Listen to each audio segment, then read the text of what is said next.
Pada session pertama ini, kita akan membahas mengenai penciptaan sorga atau Shamayim.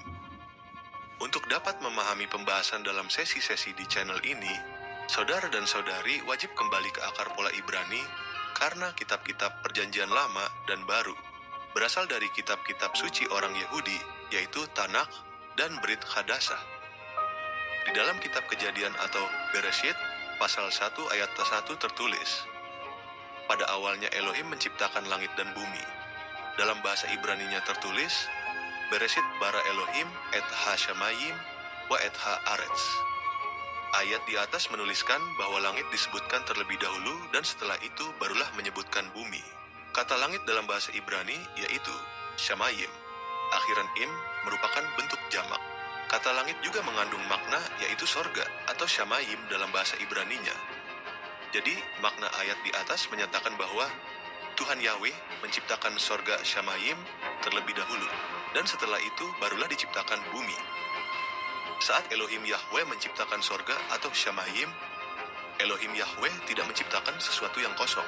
Di dalam kitab Yesaya pasal 45 ayat ke-18 tertulis, "Sebab beginilah Yahweh pencipta langit berfirman, Dialah Elohim yang membentuk bumi dan yang membuatnya. Dia mengokohkannya, tidak menciptakannya kosong. Dia membentuknya untuk dihuni, akulah Yahweh dan tidak ada yang lain." Elohim Yahweh menciptakan penghuni sorgawi di antaranya adalah yang pertama, yaitu serafim. Makhluk sorgawi ini memiliki 6 sayap dan bertugas sebagai pemimpin penyembahan dan pujian kepada Elohim Yahweh. Kitab Yesaya pasal 6 ayat 2 dan 3. Ayat kedua tertulis, "Di atasnya ada para serafim yang berdiri, masing-masing ada 6 sayap, 2 sayap dipakai untuk menutupi wajahnya, 2 sayap dipakai untuk menutupi kakinya, dan 2 sayap dipakai untuk terbang." Ayat ketiga tertulis, "Mereka berseru seorang kepada yang lain, katanya, Kudus, Kudus, Kuduslah Yahweh Tsebaot, Yahweh semesta alam, seluruh bumi penuh dengan kemuliaannya." Perhatikan juga ayat-ayat di bawah ini, Wahyu pasal 4 ayat 6-9. Ayat 6 tertulis, "Di hadapan takhta itu ada laut kaca yang serupa kristal. Di tengah-tengah dan di sekeliling takhta itu ada 4 makhluk hidup yang penuh dengan mata, di depan dan di belakangnya." Ayat 7 tertulis, "Makhluk hidup yang pertama serupa singa, makhluk hidup yang kedua serupa lembu, makhluk hidup yang ketiga memiliki muka seperti manusia, dan makhluk hidup yang keempat serupa Raja Wali yang sedang terbang." Ayat 8 tertulis, "Keempat makhluk hidup itu masing-masing memiliki 6 sayap. Mereka juga dipenuhi dengan mata, di depan dan di belakangnya.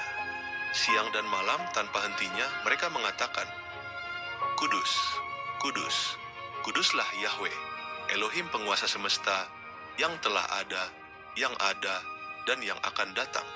Ayat 9 tertulis, "Ketika makhluk-makhluk hidup itu memberikan kemuliaan, hormat, dan ucapan syukur kepada Dia yang duduk di atas takhta itu, yaitu Dia yang hidup sampai selama-lamanya." Makhluk sorgawi yang kedua adalah cherubim. Makhluk sorgawi ini memiliki 1 kepala dengan 4 wajah, 4 sayap, bertelapak kaki seperti anak lembu, dan bertugas sebagai penjaga dan pengawal. Kitab Yehezkiel pasal 1 ayat 5 sampai dengan 11. Ayat 5 tertulis, "Dari tengah-tengahnya juga tampaklah 4 makhluk hidup, dan beginilah wujud mereka. Mereka tampak seperti manusia." Ayat 6 tertulis, "Masing-masing memiliki 4 wajah dan 4 sayap." Ayat 7 tertulis, "Kaki mereka lurus, sedangkan telapak kaki mereka seperti telapak kaki anak lembu. Mereka berkilauan seperti tembaga polesan." Ayat 8 tertulis, "Mereka mempunyai lengan seperti manusia di bawah sayap-sayapnya pada keempat sisinya. Keempatnya memiliki wajah-wajah dan sayap-sayap." Ayat 9 tertulis, "Sayap-sayap mereka saling bersentuhan satu dengan yang lain. Mereka masing-masing berjalan lurus ke depan dan tidak berbalik ketika mereka pergi." Ayat 10 tertulis, "Keempatnya memiliki wajah seperti wajah manusia dan wajah singa di sisi kanan, wajah lembu dan wajah Raja Wali di sisi kiri." Ayat 11 tertulis, "Demikianlah wajah-wajah mereka. Sepasang sayap dari masing-masing mereka direntangkan ke atas, Dua sayap dari masing-masing mereka bergabung satu dengan lainnya, sementara sepasang sayap lainnya menutupi tubuh mereka masing-masing. Kitab Kejadian pasal 3 ayat 24. Setelah mengusir manusia itu keluar, dia menempatkan kerup-kerup di sebelah timur Taman Eden dengan pedang yang menyala-nyala dan menyambar-nyambar untuk menjaga jalan ke pohon kehidupan itu. Makhluk sorgawi yang ketiga adalah malaikat-malaikat. Elohim Yahweh menciptakan para malaikat dengan bentuk seperti manusia, tidak bersayap seperti serafim dan cherubim, serta memiliki tugas yang berbeda-beda. Kitab Yosua pasal 5 ayat 13 dan 14. Ayat 13 tertulis, "Dan terjadilah ketika Yosua berada di dekat Yerikho, pada saat ia melayangkan pandangannya dan melihat, maka tampaklah seorang pria berdiri di seberangnya dan pedangnya yang terhunus di tangannya. Lalu Yosua pergi kepada dia dan bertanya kepadanya, 'Apakah engkau berpihak pada kami atau pada lawan-lawan kami?' Ayat 14 tertulis, dan dia menjawab, 'Bukan, tetapi sebagai panglima bala tentara Yahweh, aku sekarang datang.' Lalu Yosua bersujud dengan mukanya ke tanah, dan dia menyembah serta berkata kepadanya, 'Apa yang akan Tuanku katakan kepada hambanya ini?' Kitab Lukas pasal 1 ayat 26 sampai dengan 28. Ayat 26 tertulis, "Dan pada bulan ke-6, malaikat Gabriel diutus oleh Elohim ke sebuah kota di Galilea yang bernama Nazaret." Ayat 27 tertulis, "Kepada seorang perawan yang telah ditunangkan dengan seorang pria bernama Yosef dari keluarga Daud, dan nama perawan itu Miriam." Ayat 28 tertulis, "Dan ketika masuk, malaikat itu berkata kepadanya, 'Salam, hai engkau yang dilimpahi anugerah, Yahweh besertamu. Hai engkau yang diberkati di antara para wanita.'"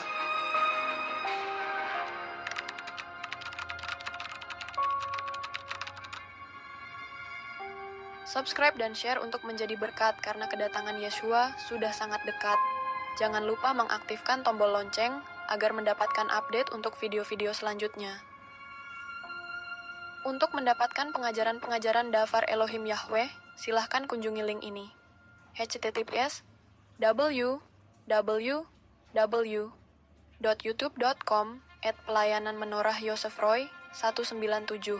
Untuk baptisan di dalam nama Yahweh, Yeshua Hamasiah, dan Roh Yahweh Elohim, silahkan menghubungi nomor WA +1909 991 4859.